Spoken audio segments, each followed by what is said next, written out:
All right, everybody, here it is.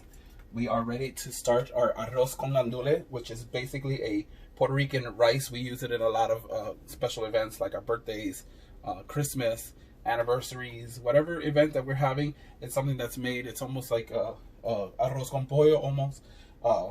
So let's get started. First, you need 4 cups of rice.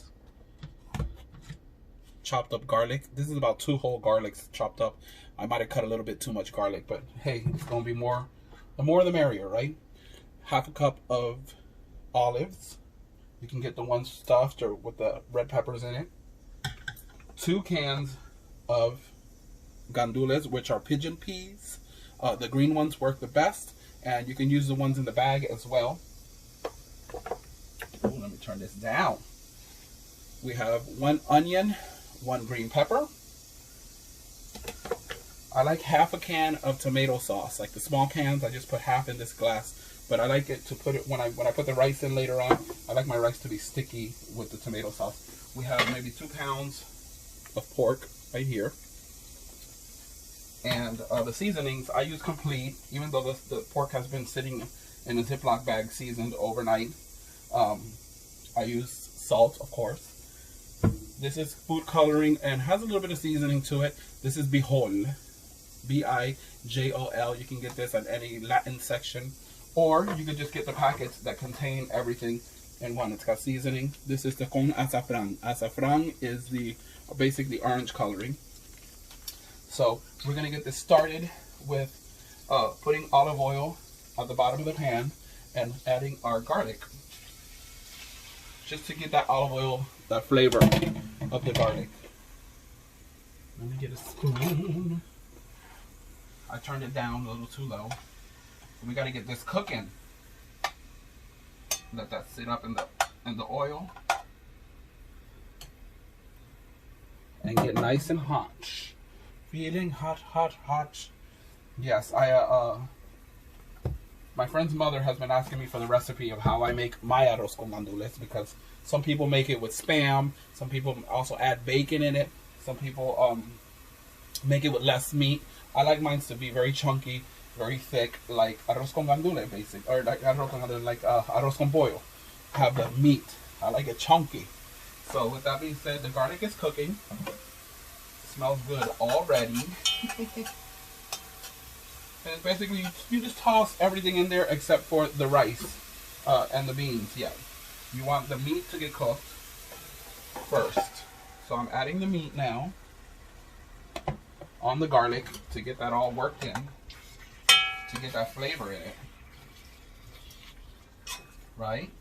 And then I'm going to add my green peppers and onions.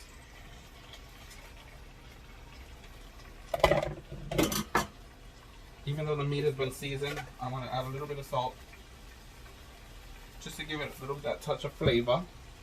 And we're going to add salt later on to the rice as well, because once you add the water in there, it sort of takes away all the flavor. So you got to make sure once you put the rice and the water in that you cook and give it more flavor. I'm going to cover this up and let that cook till the pork is completely cooked. We'll be right back. All right, it's been about 5 minutes. This meat has been cooking in there.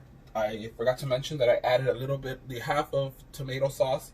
I added it to the meat so that it gave me some juice to work with. So right now, it's cooking in the sauce that came out of the pork, plus the tomato sauce and all the vegetables.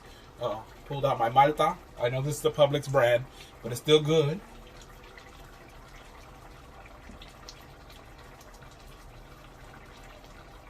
And now we are going to add the beans, which I keep the liquid from the gandules from the can, and I pour them in there. Basically now what you're going to do is add the rice as well. 4 cups of rice.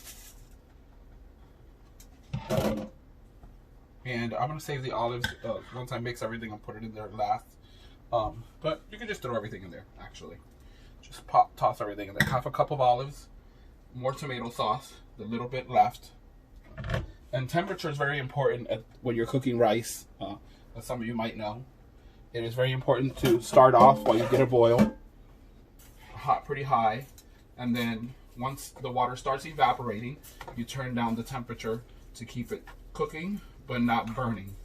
So that's why you have to watch your temperatures. Right now I'm at 8, so I'm getting this nice and hot and bubbly, and I'm going to add some water to this and all the seasoning packets, just to get everything nice. And I got 4 packets here, I believe 5 packets. So we're going to add these in.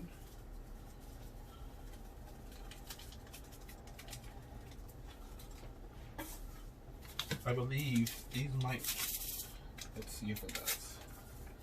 Yeah. That's 4.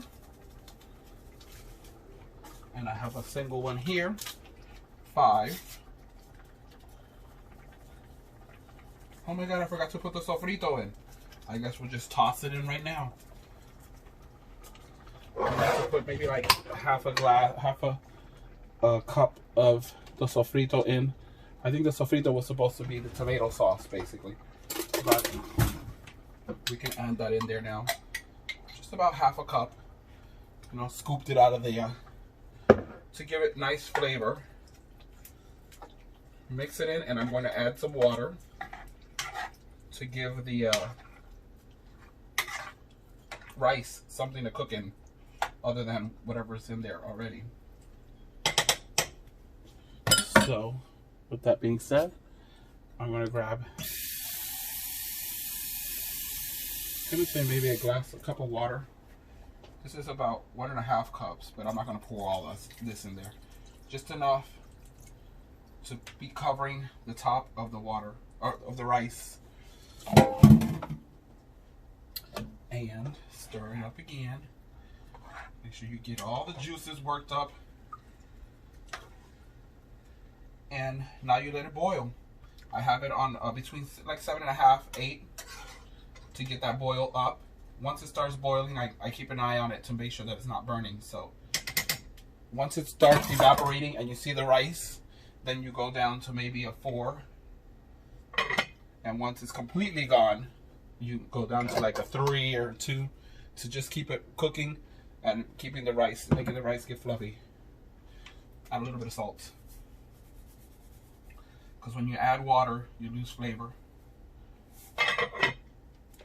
It's basically like you're just putting it all together yourself. Everybody has different ways of cooking it, different methods, but this is my way, and I like it the way it comes out, and people have told me that they like my food as well. So we'll be back when this is all ready. All right, now we are back. The water is set to a boil. It has come down a little bit, as you can see. We can move this a little bit closer, and you'll be able to see that it is showing on the very top, and it's bubbling. So what I did was I brought it down to 5 or 6, and I'm going to bring it down a little bit lower, and I'm going to let that evaporate, basically. So let all that liquid evaporate, bring it down to like a 4, and let that do its work. It's going to evaporate and become just rice. Once that's done, then I get to stirring it and basically making a mountain. That's what my mother taught me, to make it a mountain so that you get more softened rice. I guess that's how it works. So we'll be right back once this is all evaporated. All right, all the liquid has evaporated. As you can see, I have formed it into like a hill shape or a mountain shape, or sort of piled it all on top of each other to give it that shape. I'm going to cover this back up to make sure that everything is nice and soft. All the rice is nice and soft, and turning the temperature down to 3. And last but not least, can't forget my cilantro garnish. That's going to be later on, right before I get ready to eat. I like to throw a little bit of cilantro on top to give it that fresh feeling. This is the way I cook the rice. I absolutely love it. It's chunky. It's so delicious, flavorful. So I hope you enjoyed my recipe, and thank you for watching.